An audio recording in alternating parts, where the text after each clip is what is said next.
What's up guys, you're watching Life ITCG. I got a pauper video for you today. This video is going to be on the topic of burn. So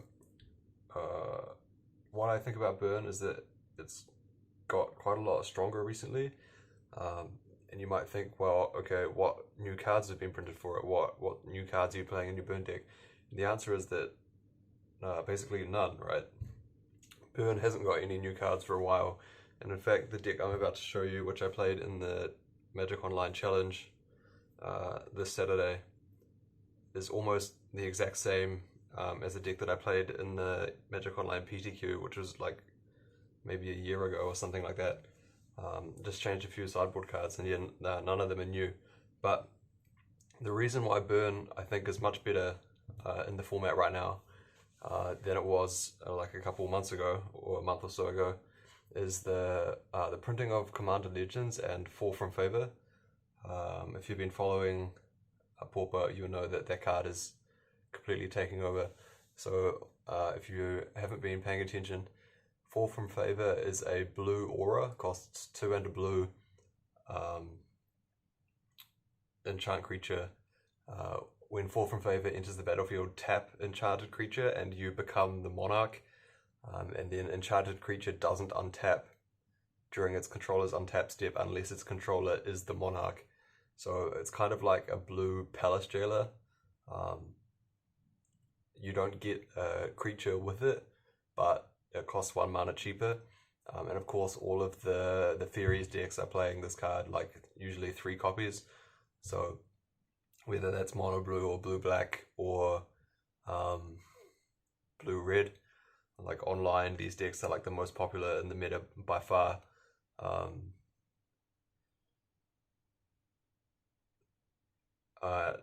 Yeah, because of this new aura is just so powerful. And you know, your local metagame might be a bit different, so you don't have that same concern. But for Magic Online, this is how I think things are looking right now. And the thing about this new card is that even though it's like quite a powerful effect to have access to, it is really bad against burn. Like having effectively what is a 3 mana removal spell is not good against the creatures that burn plays, especially when it leaves the creature on the battlefield, and we'll get to exactly why that is in a minute. But yeah, if you're playing like a blue counterspell deck, your strength against burn is that you can leave up all your mana for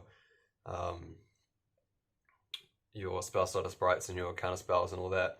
So the fact that your deck now includes a 3 mana sorcery speed removal that isn't even really that good as removal makes the matchup for burn a lot better than it has been in the past. You know, and the burn deck doesn't even have a very good way of taking the monarch. It's just that the fact that the card itself is such a drawback for the blue decks to have in the matchup means that the burn deck is a little bit more favored than it was before. So for those who haven't seen the list, I'm just going to run through it. I've done a longer video on this version of burn before, which you can find on my channel. I'll try to link it in the description, and that has a few more details about some of the individual card choices, which some people might find a little bit unorthodox. But yeah, I'm not going to go over the justification for any particular card in this video, so you can go back and look at that. So the creatures for Ghitu Lavarunner, for Scorch Spitter, and for Thermo-Alchemist. So for those of you who are familiar with burn in Pauper, you'll know that Lavarunner and Alchemist are like the stock ones, and this Scorch Spitter is a little bit more unusual. But like I said, I've already discussed that a lot in a previous video, so you go check that out. And you can see why the Fall from Favor is not very good against this deck. So using a 3 mana removal spell to answer a 1-drop creature is not a very good exchange on mana. Like after these have already hit the opponent a few times, if your opponent wants to spend 3 mana to kill it, well then, you know, more power to them, I suppose, you know. it just doesn't really do that much. And by that time, if your opponent does that and they tap out, it gives you the opening to fire off all your burn spells and finish them off. And then for Thermo-Alchemist, of course, putting the Fall from Favor on it doesn't even effectively kill it, because every time you cast a burn spell, this will still untap. So it's going to be dealing them damage, even though it doesn't untap as normal in your untap step. It can still sit and play and deal 1 point of damage every time you cast a burn spell. So yeah, Fall from Favor is really not very good against this deck at all.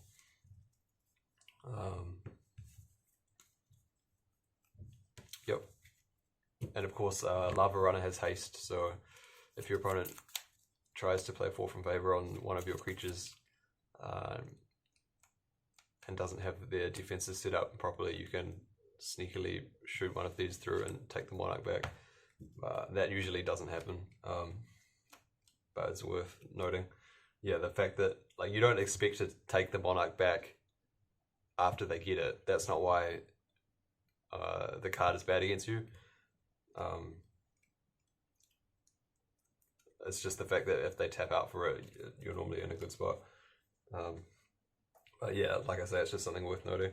Then the burn spells, 4 lightning bolts,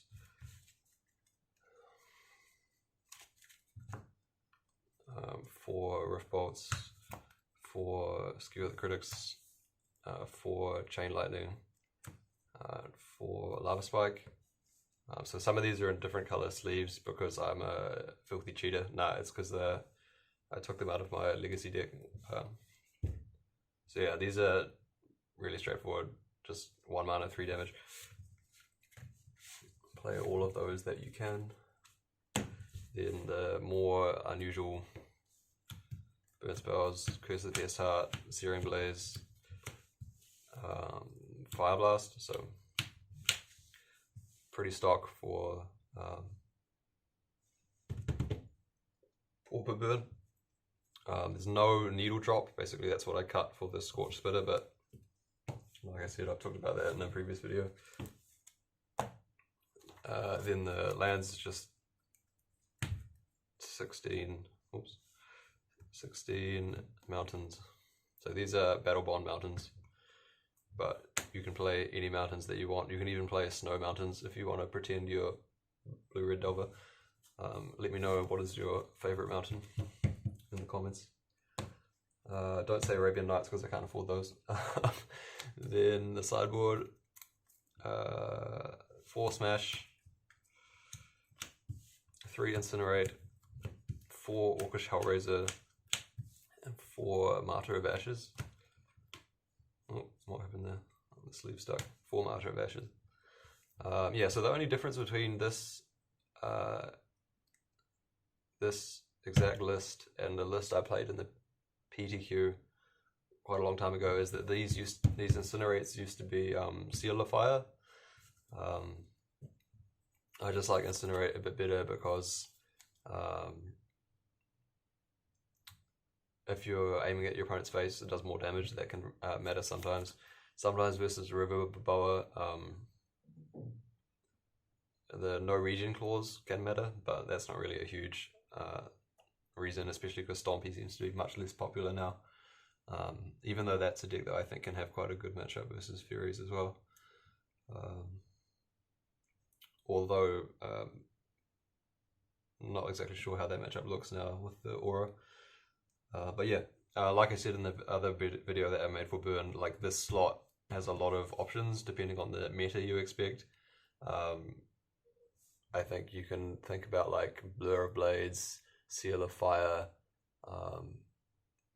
Those are probably like the 2 most obvious ones, but then you can also look at like Lash Out, Immolation, Fire Slinger maybe. Yeah, Incinerate is just like the most generic, like broadly flexible one. But all of the other ones have different pros and cons. And the Hellraiser instead of the Kaldon Marauders is something that I still think is correct. And like I said, I talked about that in the other video, so I don't want to get into it now. But yeah, that's the deck. So in the challenge on Saturday, 6 rounds because there's only like 40 or 41 players, I think. So I beat all of the blue decks I played against. Oh, I guess, well, Tron is kind of a blue deck. I didn't beat that. But I beat all of the Fairies decks I played against. So I played against mono blue, blue black, blue red, and then another blue red or blue black. I can't remember which. I think I played against blue. No, I can't remember. But yeah, 4 Fairies decks, and I beat all of those. And I lost to Tron because in the post-board games he drew all of his sideboard cards, and I didn't have a very fast hand in either game. And then I lost 0-2 to the new Cascade Walls deck, which I hadn't played against before, and I'm not sure if I played correctly versus that. I need to test the matchup a bit more, but it definitely seems harder than the combo version of the Walls deck for Burn, because before, if you sort of like held up a lightning bolt for their combo, it was pretty difficult for them to actually find a way to kill you. So as long as you protected yourself from that, you could normally just aim all the burn at their face, and it was pretty hard for them to win. But now they can just make a bunch of mana and then cast some random fatty boom boom, and like if they get a good hand, they can like race your goldfish with that. And then if you start trying to like bolt down their creatures and stuff, then they grind you out with Lead the Stampede and what's the other one called? Winding Way. So it's a bit like playing against elves in that sense, except when you play against elves, all of the elves stuff dies to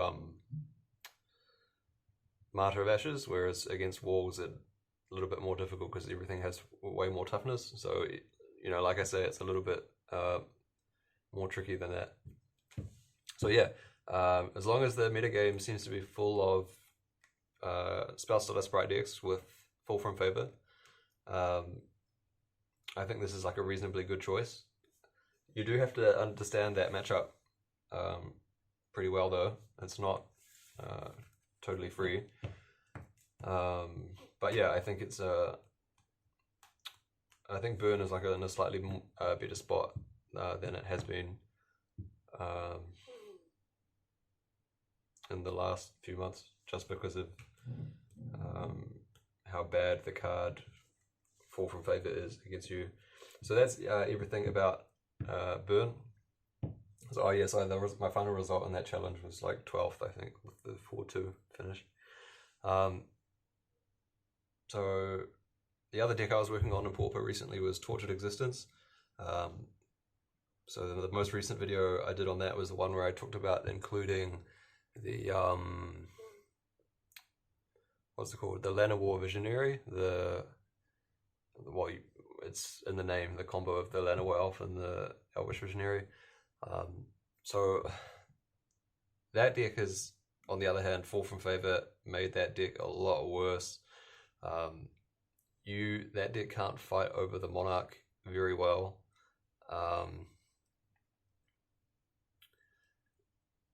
And while Crypt Rats and like that general strategy is still pretty decent against Fairies, if your opponent ever gets the Monarch versus you, it's usually pretty difficult to take it back. So, and in a way, I really like the Llanowar Visionary, just like in general, as a way to get more velocity and card advantage. And in a way, it helps you fight back against the Monarch because it lets you flood the board with bodies that replace themselves. But on the other hand, it's like a very dangerous play to just tap out on an otherwise empty board for Llanowar Visionary, because if your opponent just Fall from Favors it, then the game can get out of control pretty quickly from there. But then if you you can't really play it in a way where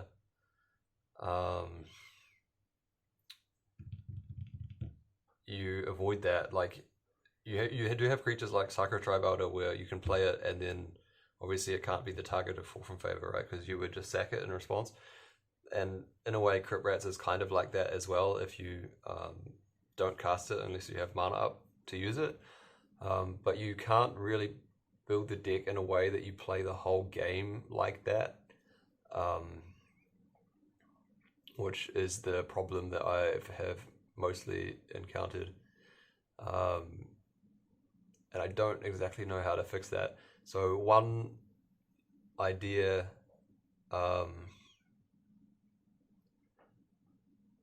is to play the card Guardian of the Guild Pact, which is extremely good against Monarch things because it's almost unkillable and unblockable, and it blocks everything. So you slam that down, you attack, take the Monarch.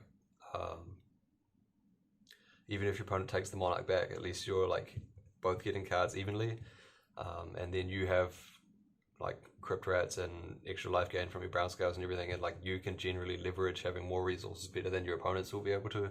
So yeah, being able to have Guardian in your Torch Existence deck makes the Monarch matchups a lot better. The problem is that I really like having the red and green spells, the Faithless Suiting and Commune, both pretty important for the deck that I think, and I don't think that the mana base can stretch to play 4 colors, even if you just add like the 1 planes. So that's not great.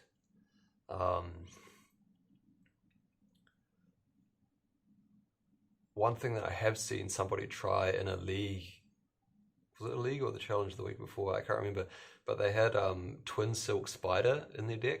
So that's 2 and a green for a 1/2 spider with reach. When it enters the battlefield, you make a 1/2 spider token with reach.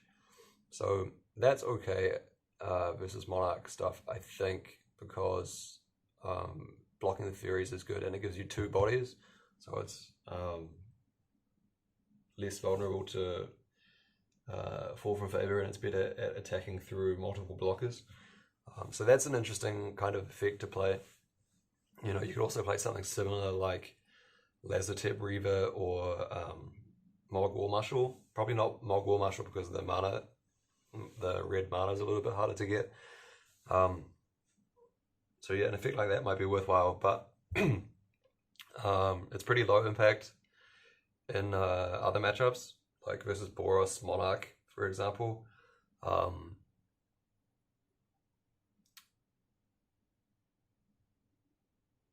Like it doesn't really, like if you double block a Glinthawk or something, that's like the best exchange you can make. So that's not really that great. Versus Bully, it might be okay because the 1/2s block the Hawks, Squadron Hawks, and the bird tokens a bit better, so that's okay. And I guess versus like Zombie or whatever, it's fine as well. So that might be an effect that's worth looking into. Another thing that I have tried and I think is likely correct is that now with the Fleshbag Marauder downshift, that is a very good tool against decks that play big creatures that Crypt Rats is bad against. So I'm thinking like Boggles, and to a certain extent like Affinity as well. So with access to Fleshbag Marauder, you can, because before I was playing like 4 Maya's Grasp in the board, so now what you can probably do is you cut like 2 Maya's Grasps from the board, you move the Spore Frogs from the main deck to the side, so now you have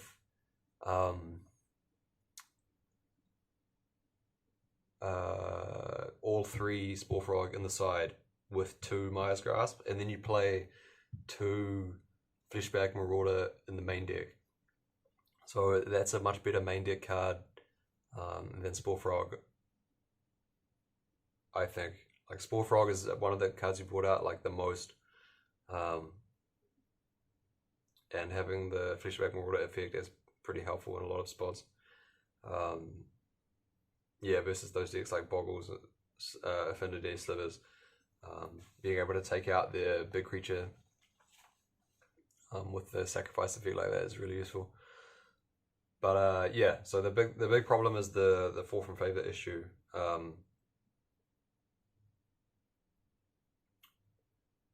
It just makes it way too hard to beat the Fairies decks with the way that I imagine the deck to be built.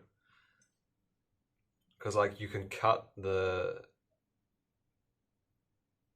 Llanowar Visionary for like a creature that is less vulnerable to fall from favor, but then overall your deck becomes like a little bit less consistent because you don't have the 3 mana cantrip, and then you lose the ramp from the Visionary as well, which makes the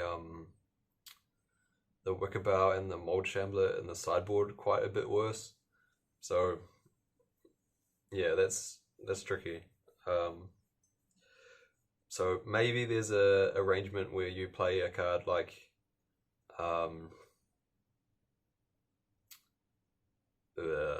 what am I trying to say? The Twin Silk Spider in the main deck to sort of like help fight over the Monarch.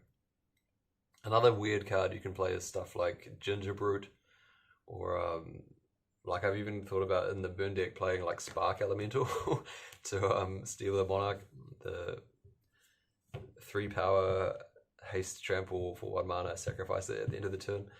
I mean, that's like a kind of cute idea, but overall I think it's probably a little bit too stupid. But it's worth pointing out, I think, the fact that just that exists. And yeah, you could maybe play like some kind of haste creature in Tortured Existence as well. Like I said, like I know people have tried Gingerbrute before. I think I'd rather play it the kind of like the kind of like Guardian effect, but I don't. Yeah, like with Guardian, I just think the 4th color is too much, and there's no good like unblockable kind of shroudy guy in red and green and I guess and black. But yeah, that's the problem. Like Blastoderm is almost good enough, but the yeah, having to sacrifice it in 3 turns is not very good. So yeah, there's all these different like little options you can explore, but the deck needs to have some way of solving the fall from favor problem, because unlike Burn, the Tortured Existence trying to play against that card is just a huge struggle. So yeah, hopefully I can come up with like a title for this video that makes it appealing to people that like both Burn decks and Tortured Existence decks, but so you get both halves of the discussion. But yeah, that's my little update for the Pauper format today. So this has been Life by TCG signing out.